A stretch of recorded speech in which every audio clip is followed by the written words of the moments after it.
em relação às suas colocações.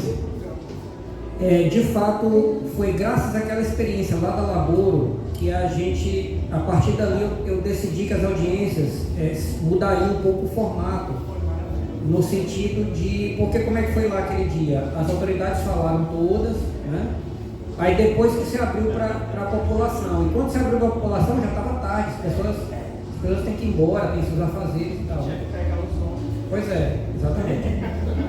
Então, resultado, dali em diante, eu comecei a inverter, ou seja, primeiro fala o povo, né, e depois fala as autoridades, que aí, até para as autoridades terem o que falar já em cima da reclamação da população, né? Porque se primeiro fala a autoridade, depois fala o povo, e a autoridade quer falar de novo para responder, aí a audiência toma um tempo longo. Em relação aos bairros, né, tu falaste, não é só a cidade operária, é o distrito.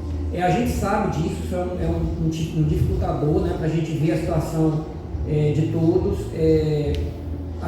O distrito onde eu atuo são 54 bairros, né? Então, assim, são realidades que por vezes se parecem e por vezes se diferenciam.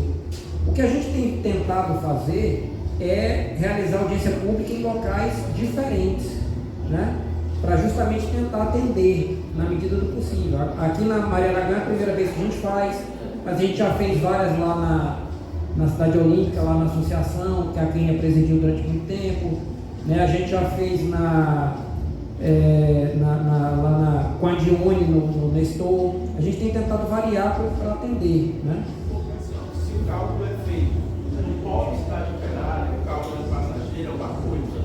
Se o cálculo é feito só na cidade operária, não vai compensar o tanto de passagem que precisa dos ônibus que vêm para o polo e não só para a cidade operária. E até mesmo o formato das reclamações mudariam. Por exemplo, se essa mesma reunião aqui fosse lá na associação da Cidade Olímpica, talvez as reclamações já fossem outras, né?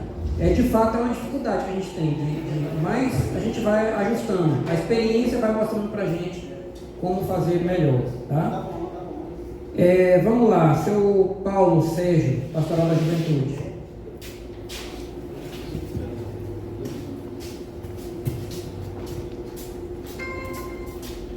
Boa noite a todas e todos.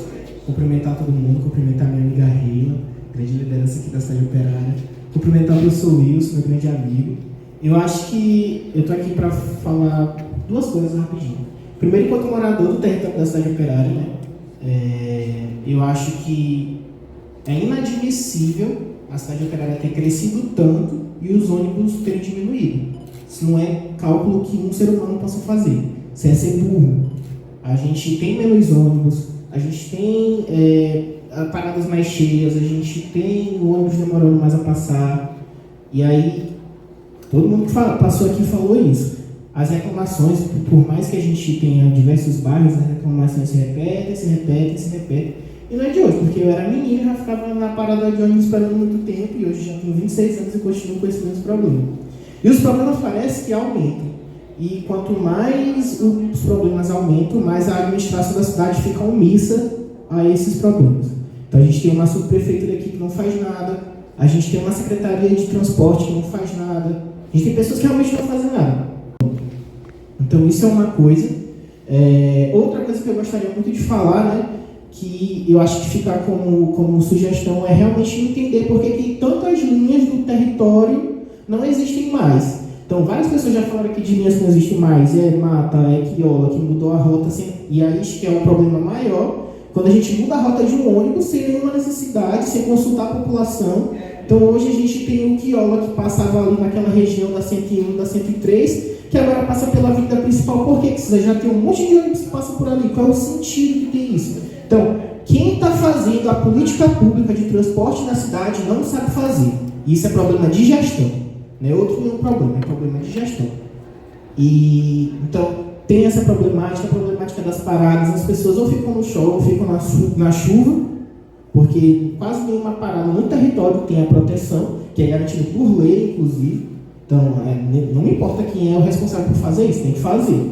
E aí eu acho que, além de tudo isso, A diminuição nos ônibus, a baixa qualidade no ônibus, o grande problema que isso é na cidade toda, da ausência de cobrador, que às vezes, anteontem mesmo, o motorista do ônibus que eu estava quase bate porque teve que dar o troco para uma pessoa, saiu com o ônibus e aí quase teve uma confusão generalizada.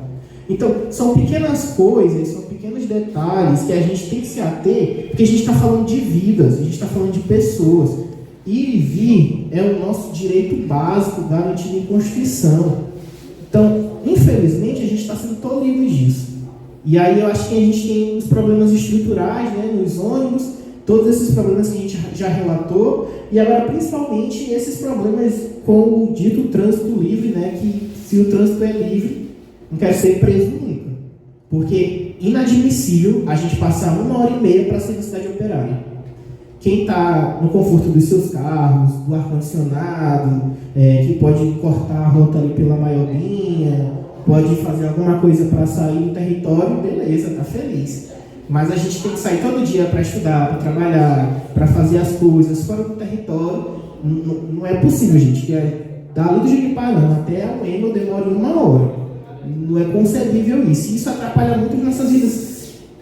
E a gente só queria entender por quê, né? Entender por quê. Eu acho que as pessoas que fazem a política